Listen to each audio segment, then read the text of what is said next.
Hi friends, అందరికీ నమస్కారం. Welcome to my channel. మనం ఈరోజు అమరావతి రాజధాని గురించి తెలుసుకుందాం. 2014లో ఆంధ్రప్రదేశ్ రెండు ముక్కలయ్యింది.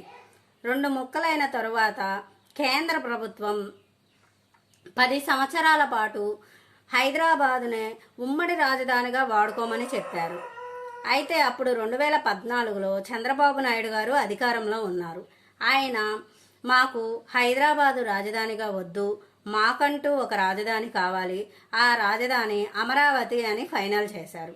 అయితే అమరావతి అని ఫైనల్ చేసిన తరువాత దానికోసం అమరావతిలో ఉన్నటువంటి 29,000 మంది రైతులు 33,000 ఎకరాల భూ సమీకరణ చేశారు. అయితే 2014 నుంచి 2019 వరకు కూడా ఈ 5 సంవత్సరాలు కేవలం భూసేకరణ మాత్రమే జరిగింది. ఎటువంటి నిర్మాణము కూడా అమరావతిలో జరగలేదు. తరువాత 2019లో వైఎస్ జగన్మోహన్ రెడ్డి గారు అధికారంలోకి వచ్చారు. ఆయన అధికారంలోకి వచ్చిన తరువాత అమరావతి ఒక్కదాన్నే డెవలప్మెంట్ చేయడం కాదు, విశాఖపట్నాన్ని డెవలప్మెంట్ చేయాలి, అలాగే కర్నూలుని కూడా డెవలప్మెంట్ చేయాలి. ఈ మూడింటిని కలిపి 3 రాజధానుల ప్రతిపాదనను ఆయన తీసుకొచ్చారు. ఈ 3 రాజధానుల ప్రతిపాదనను అమరావతిలో ఉన్నటువంటి రైతులకు నచ్చలేదు. అందుకనే దాదాపు 1600 రోజుల పాటు వాళ్ళు సుదీర్ఘమైనటువంటి నిరసనలు చేపట్టుతూనే ఉన్నారు. అయితే 2019 నుంచి 2024 వరకు కూడా ఈ అమరావతి ప్రాజెక్ట్ అనేది అలాగే నిలిచిపోయింది. ఎటువంటి నిర్మాణము కూడా జరపలేదు. తర్వాత మళ్ళీ కూటమి ప్రభుత్వం అధికారంలోకి వచ్చింది.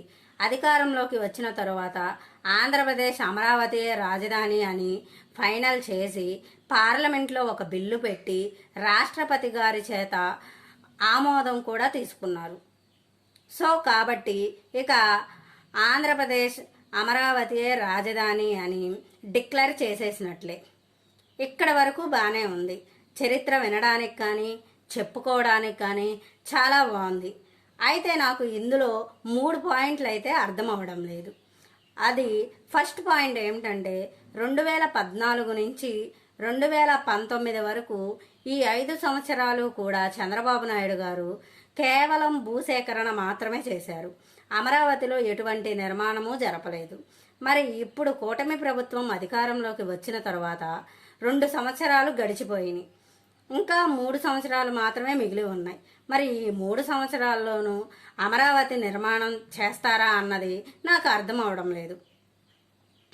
రెండో పాయింట్ ఏమిటంటే గతంలో చంద్రబాబు నాయుడు గారు 2014 సంవత్సరంలో అధికారంలో ఉన్నప్పుడు నాకు 50,000 ఎకరాలు ఇస్తే నేను అమరావతి రాజధానిగా డెవలప్మెంట్ చేస్తాను అని చెప్పారు. ఇప్పుడు ఆయన కూటమి ప్రభుత్వం అధికారంలోకి వచ్చిన తర్వాత నాకు 50,000 ఎకరాలు సరిపోవడం లేదు, ఇంకో 50,000 ఎకరాలు కావాలి అని అంటున్నారు. పోయినసారి 50,000 ఎకరాలని భూసేకరణ చేసుకోవడానికే ఆయనకు 5 సంవత్సరాలు పడితే ఇప్పుడు 3 సంవత్సరాలు మాత్రమే మిగిలి ఉన్నాయి. ఈ 3 సంవత్సరాల్లో ఇంకో 50,000 ఎకరాల భూసేకరణే చేస్తారా, అమరావతినే నిర్మాణం చేస్తారా అన్నది ఈ విషయము నాకు అర్థం అవడం లేదు.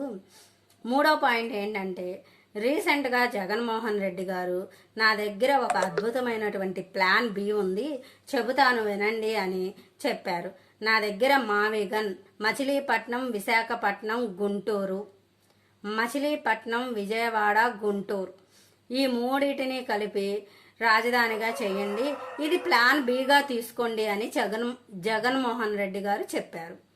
అయితే మరి ఇప్పుడు చంద్రబాబు నాయుడు గారు జగన్మోహన్ రెడ్డి గారు చెప్పినటువంటి ప్లాన్ బిని ఎంచుకుంటారా, లేకపోతే చంద్రబాబు నాయుడు గారు ప్లాన్ ఏనే ఎంచుకొని ఈ 3 సంవత్సరాల్లో అమరావతి రాజధాని నిర్మాణమే పూర్తి చేస్తారా అన్నది నాకు అర్థం అవడం లేదు.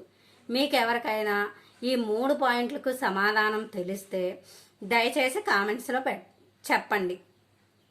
మా వీడియో కనుక నచ్చినట్లయితే లైక్ చేయండి, షేర్ చేయండి, సబ్స్క్రైబ్ చేసుకోండి.